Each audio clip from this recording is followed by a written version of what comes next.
बिस्मिल्लाहिर्रहमानिर्रहीम, अस्सलाम वालेकुम। सेकेंड ईयर फिजिक्स का चैप्टर नंबर 12 का आज जो टॉपिक हम स्टार्ट करने जा रहे हैं उसका नाम है energy stored in capacitor. FSc वाले बच्चे ये नोट कर लें, बहुत इंपॉर्टेंट लॉन्ग क्वेश्चन भी है ये।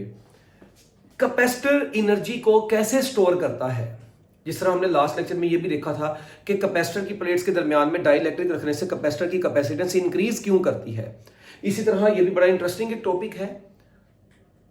थोड़ा सा हम कैपेसिटर का बैकग्राउंड जान लेते हैं एनर्जी स्टोर को पढ़ने से पहले। आपको पता है बच्चों के ये जो बैटरी होती है, ये बैटरी का पॉजिटिव टर्मिनल है और ये बैटरी का नेगेटिव टर्मिनल है। ये बैटरी क्या काम करती है, ये दो प्लेट्स हैं। लेट्स सपोज इस प्लेट को ए का नाम दे दें, इसको बी का नाम दे दें। जो कैपेसिटर की प्लेट्स हैं ये कंडक्टिंग मटेरियल की होती हैं, ये कंडक्टर की होती हैं। अच्छा, जब इस कंडक्टर के साथ आपने इस बैटरी को अटैच कर दिया, अब कंडक्टर में पॉजिटिव और नेगेटिव चार्जेस आपको पता है मौजूद होते हैं। अच्छा, पॉजिटिव तो न्यूक्लियस के अंदर बाउंड होते हैं ना, जो बेसिकली होते हैं, जो मूव कर सकते हैं, वो कौन होते हैं? वो तो इलेक्ट्रॉन्स होते हैं। अच्छा, अब इस प्लेट में पॉजिटिव चार्जेस भी मौजूद है, नेगेटिव भी मौजूद है। इस प्लेट में भी पॉजिटिव और नेगेटिव मौजूद है, मगर आपको पता है पॉजिटिव तो यहीं पर रहेंगे, इसके भी यहीं पर रहेंगे। पॉजिटिव नहीं मूव करेगा सर्किट के अंदर। मूव किसने करना है? फ्लो किसने करना है? फ्लो तो करना है जस्ट इलेक्ट्रॉन्स ने, जो फ्री इलेक्ट्रॉन्स होते हैं। तो अब इस प्लेट के जो इलेक्ट्रॉन्स हैं वो तो इधर नहीं आ सकते, क्योंकि यहाँ पे नेगेटिव और पॉजिटिव में तो निकलने नहीं है बाहर यहां से। इस प्लेट में पॉजिटिव भी है, नेगेटिव भी है, मगर इस प्लेट के पॉजिटिव तो यहीं पे रहेंगे, मगर नेगेटिव क्या काम करेंगे? वो इस पॉजिटिव पोटेंशियल की वजह से इस प्लेट से इलेक्ट्रॉन निकलेंगे। ये बैटरी का पॉजिटिव टर्मिनल इलेक्ट्रॉन को निकालता है और इन चार्ज इलेक्ट्रॉन्स को ट्रांसफर कर देता है दूसरी प्लेट की तरफ, और यहां पे इलेक्ट्रॉन आ गया। जब यहां से इलेक्ट्रॉन निकल जाता है तो इस प्लेट के ऊपर एक पॉजिटिव चार्ज बच गया। क्या ये बैटरी क्या सिर्फ एक इलेक्ट्रॉन को यहां से इस प्लेट पर भेजती है? नहीं बच्चों, सुनिएगा जरा गौर से। जब ये बैटरी इलेक्ट्रॉन्स को एक प्लेट से दूसरी प्लेट पर ट्रांसफर करवाना शुरू करती है, तो स्टार्ट में, बिल्कुल स्टार्ट में, जब अभी हमने यहां पर सिर्फ बैटरी लगाई, अभी इलेक्ट्रॉन्स का ट्रांसफर नहीं हुआ, इनिशियल पोटेंशियल डिफरेंस 0 था, ये याद रखिएगा। मगर जैसे ही हम बैटरी लगाते हैं तो कुछ ही टाइम में बच्चों ये बैटरी इलेक्ट्रॉन्स को एक प्लेट से रिमूव करती जाती है, और जिस प्लेट से इलेक्ट्रॉन्स को निकालेगी उस प्लेट पर पॉजिटिव चार्ज आ जाएगा, और जहां पर ये इलेक्ट्रॉन जाते जाएंगे उस प्लेट पर नेगेटिव चार्ज आता जाएगा। और इस तरीके से कैपेसिटर की एक प्लेट पॉजिटिवली चार्ज बन जाती है, एक प्लेट नेगेटिवली चार्ज बन जाती है।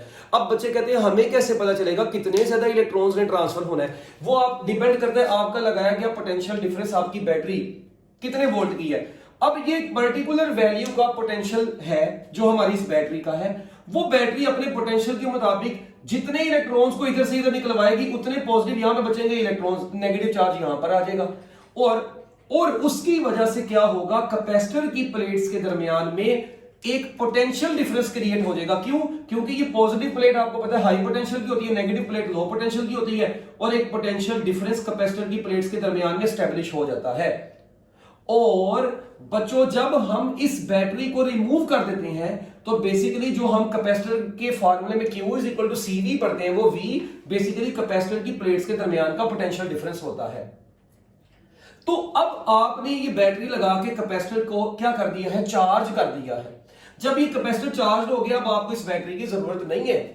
मगर एक चीज तो है कि देखें, ये कैपेसिटर की प्लेट से ये इलेक्ट्रॉन्स उस वक्त तक इधर ट्रांसफर होते रहेंगे जब तक यहां का पोटेंशियल डिफरेंस इस पोटेंशियल डिफरेंस के बराबर नहीं हो जाता, क्योंकि बैटरी के पोटेंशियल डिफरेंस की वजह से तो ये इलेक्ट्रॉन्स ट्रेवल कर रहे हैं। तो ये आप लोगों ने बात याद रखनी है। अब लेट मी से, मैं कहता हूं हमारे पास एक कैपेसिटर चार्ज हो गया, तो इनिशियली जब कैपेसिटर चार्ज नहीं था, initial potential difference between plates, तो कैपेसिटर की प्लेट्स के दरमियान में इनिशियल पोटेंशियल डिफरेंस क्या था? वो 0 था। मगर फाइनली जब हमने बैटरी अटैच कर दी, potential difference between the plates अब 0 नहीं रहा, बल्कि अब वो एक पर्टिकुलर पोटेंशियल डिफरेंस कैपेसिटर की प्लेट्स के दरमियान में एस्टेब्लिश हो गया है। यानी ये हमारा कैपेसिटर अब चार्ज हो गया है। ठीक है, जितना इसमें चार्ज होना था हमने इसको चार्ज कर दिया है, और ये चार्ज कैपेसिटर बन गया है। ये नहीं। अच्छा, अब जो हमने बेसिकली निकालनी है एनर्जी स्टोर्ड इन कैपेसिटर। अब आपको पता है कि एनर्जी स्टोर्ड का फार्मूला क्या होता है?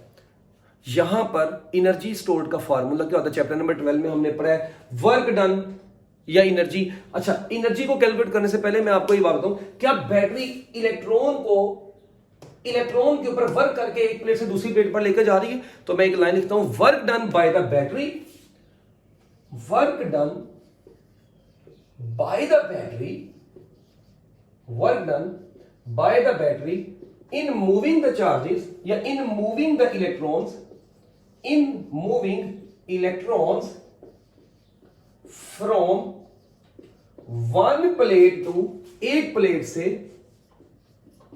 Other plate is given bye.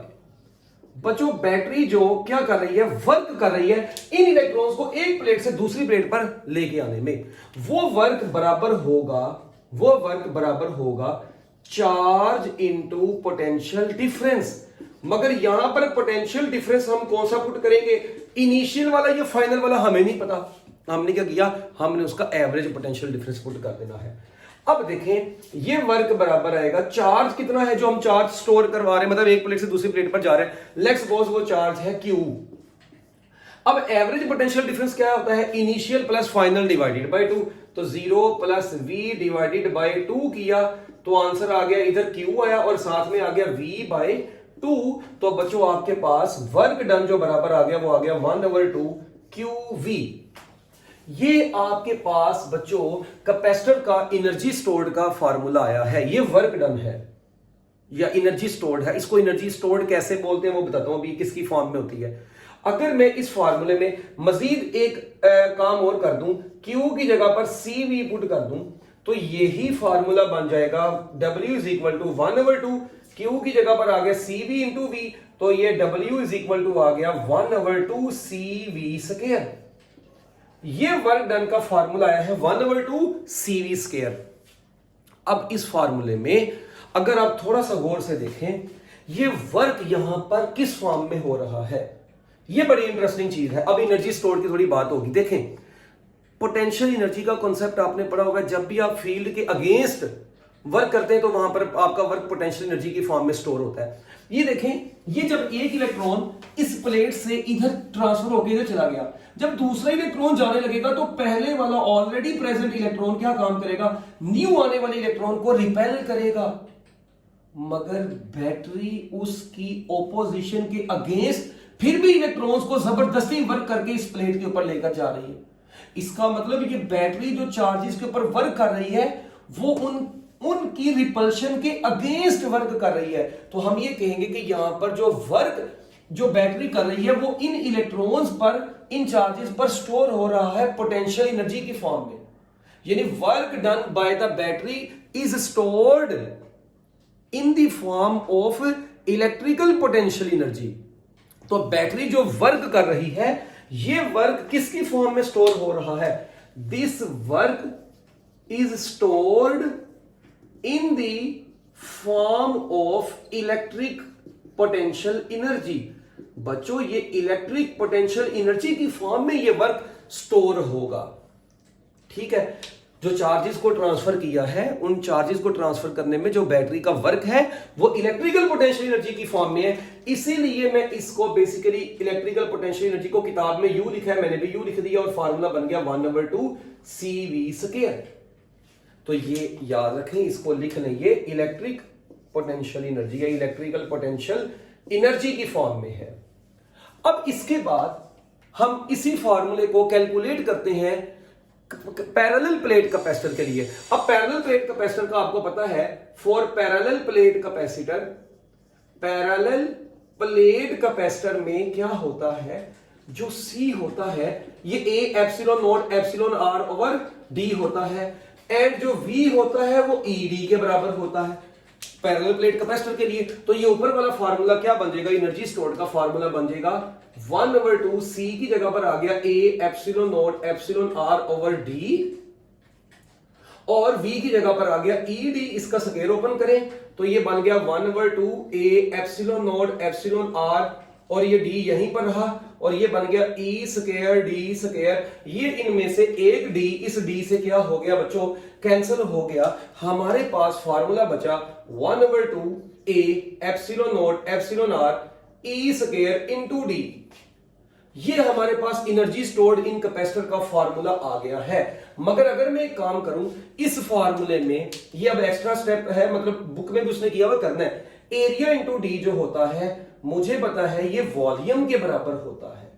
Area into D, area plates का एरिया और डी उनके दरमियान का जो डिस्टेंस है।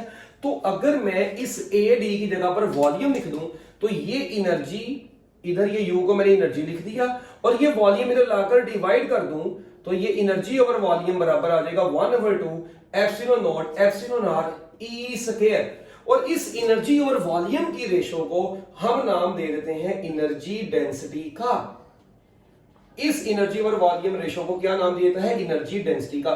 तो पैरेलल प्लेट कैपेसिटर की एनर्जी डेंसिटी का फार्मूला भी आपने याद रखना है, एनर्जी स्टोर्ड का फार्मूला भी याद रखना है। और यहां से एक एमसीक्यू बनता है कि एनर्जी स्टोर जो होती है इलेक्ट्रिक फील्ड के स्केयर के डायरेक्टली प्रोपोर्शनल होती है। अगर मैं इलेक्ट्रिक फील्ड स्ट्रेंथ को डबल कर दूंगा तो इसको डबल करने से 2 का स्केयर लेंगे तो ये जो है 4 टाइम्स बढ़ जाएगी।